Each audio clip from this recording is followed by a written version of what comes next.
Scalp സോറിയാസ് എന്ന് പറഞ്ഞ രോഗം പലപ്പോഴും ഒരു ഡാൻഡ്രഫ് ആണ് അല്ലെങ്കിൽ ഡാൻഡ്രഫിൻ്റെ ലക്ഷണങ്ങളാണ് എന്ന് പറഞ്ഞ് പലരും ആൻറ്റി ഡാൻഡ്രഫ് ഷാമ്പൂ ഒക്കെ ഉപയോഗിച്ച് ഇങ്ങനെ തള്ളി നീക്കി പോകാറുണ്ട്. ഈ ഡാൻഡ്രഫിൻ്റെ ഷാമ്പൂ ഉപയോഗിച്ചാലും സ്കാൽപ് സോറിയാസിസ് പൂർണ്ണമായിട്ടും ക്ലിയർ ആവണമെന്നില്ല. അപ്പോൾ അങ്ങനെ വരുമ്പോൾ നമ്മളൊരു അസസ്മെൻറ്റ് നടത്തി തലയിൽ ഏതെങ്കിലും ഭാഗത്ത് കട്ടിയുള്ള പാടുകളുണ്ടോ അല്ലെങ്കിൽ ചുവന്ന് തടിച്ച പാടുകളുണ്ടോ എന്ന് നോക്കി, അതുപോലെ തന്നെ ബോഡിയിൽ എവിടെയെങ്കിലും ലീഷൻസിൻ്റെ ലക്ഷണങ്ങളോ ഉണ്ടോ എന്നൊക്കെ നോക്കി അതനുസരിച്ചൊരു ക്ലിനിക്കൽ ഡയഗ്നോസിസ് ഉണ്ടാക്കാറുണ്ട്. ചിലപ്പോൾ നമ്മളൊരു സ്കിൻ ബയോപ്സി എടുത്ത് ഈ സ്കാൽപ് സോറിയാസിസ് ഉണ്ടോ എന്നുള്ള റൂൾ ഔട്ട് ചെയ്യാം. സ്കാൽപ് സോറിയാസിന് ഇമ്പോർട്ടൻ്റ് എന്ന് പറഞ്ഞാൽ അതൊരു സോറിയാസിൻ്റെ ഭാഗമായതുകൊണ്ട് അങ്ങനെയുള്ള ഒരാൾക്ക് ഭാവിയിൽ അതൊരു സോറിയാസിസ് ആയിട്ട് ഡെവലപ്പ് ചെയ്യും. പിന്നീട് അവർക്ക് ജോയിൻറ്റ് പെയിൻസോ അങ്ങനെയുള്ള പ്രശ്നങ്ങൾ ഉണ്ടാവുകയും ചെയ്യാം. അപ്പോൾ അത് ഡയഗ്നോസ് ചെയ്യുന്നത് വളരെ ഇമ്പോർട്ടൻ്റ് ആണ്. അപ്പോൾ ഒരു വിട്ടുമാറാത്ത താരൻ ഉണ്ടെങ്കിൽ താരൻ തന്നെയാണോ അതോ വേറെ എന്തെങ്കിലും അസുഖങ്ങളാണോ എന്നൊന്ന് ചെക്ക് ചെയ്യേണ്ടതായിട്ടുള്ള ആവശ്യമുണ്ട്.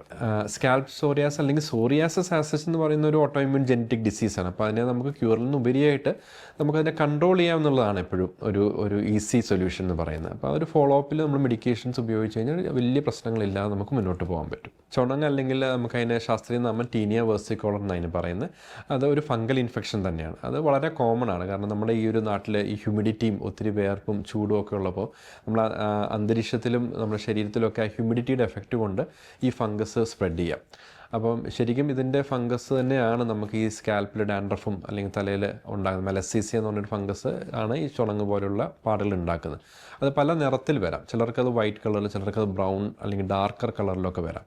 കോമൺ ആയിട്ട് കാണുന്ന നമ്മുടെ മുഖത്ത്, കഴുത്തിൽ, ചെസ്റ്റിൽ, ബാക്കിൽ, ആംപിറ്റ്സിലൊക്കെ ആയിട്ട് ഇതിൻ്റെ പാടുകൾ ലക്ഷണം കാണാം. ഇതിൻ്റെ ഇമ്പോർട്ടൻസ് എന്താണെന്ന് വെച്ചാൽ ഇത് പകരുന്നൊരു രോഗമാണ്. അപ്പോൾ ഫാമിലിയിൽ ആർക്കെങ്കിലും ഒരാൾക്കുണ്ടെങ്കിൽ അത് ബാക്കിയുള്ളവരേക്ക് സ്പ്രെഡ് ചെയ്യാൻ സാധ്യതയുണ്ട്. അപ്പം അതുകൊണ്ട് തന്നെ നമ്മളത് ഇനീഷ്യലി ഡിറ്റക്ട് ചെയ്ത് അത് ട്രീറ്റ് ചെയ്യേണ്ട കാര്യമുണ്ട്. അസുഖമുള്ളവർ ശ്രദ്ധിക്കേണ്ട കാര്യങ്ങൾ പ്രധാനമായിട്ടും നമ്മൾ ഡ്രസ്സ് ഷെയർ ചെയ്യാൻ പാടില്ല. അപ്പോൾ പലരും ഹോസ്റ്റലിലുള്ള കുട്ടികളൊക്കെ ആണെങ്കിൽ അവർ ഡ്രസ്സ് ഷെയർ ചെയ്ത് ഉപയോഗിക്കും, ടവൽസ് ഷെയർ ചെയ്യും. അത് ചെയ്യാൻ പാടില്ല. നമ്മൾ ടോയ്ലറ്ററീസ് എല്ലാം സെപ്പറേറ്റ് ആയിട്ട് യൂസ് ചെയ്യണം. പിന്നെ ഡോക്ടർ പ്രകാരമുള്ള മരുന്നുകൾ, പുരട്ടുന്ന മരുന്നുകളും ഗുളികകളും നിർദ്ദേശിക്കുന്ന സമയത്തേക്ക് ഉപയോഗിക്കണം. പലപ്പോഴും ആൾക്കാർ 1-2 ആഴ്ച ഉപയോഗിച്ച് അതങ്ങ് നിർത്തിക്കളയും. അപ്പോൾ ഇന്നഡിക്വേറ്റ് ട്രീറ്റ്മെൻറ്റ് കൊണ്ട് ഇതൊരു ക്രോണിക് ആകുകയും അത് സ്പ്രെഡ് ചെയ്യുകയും ബാക്കിയുള്ളവരിലേക്ക് സ്പ്രെഡ് ചെയ്യുകയും ചെയ്യാം.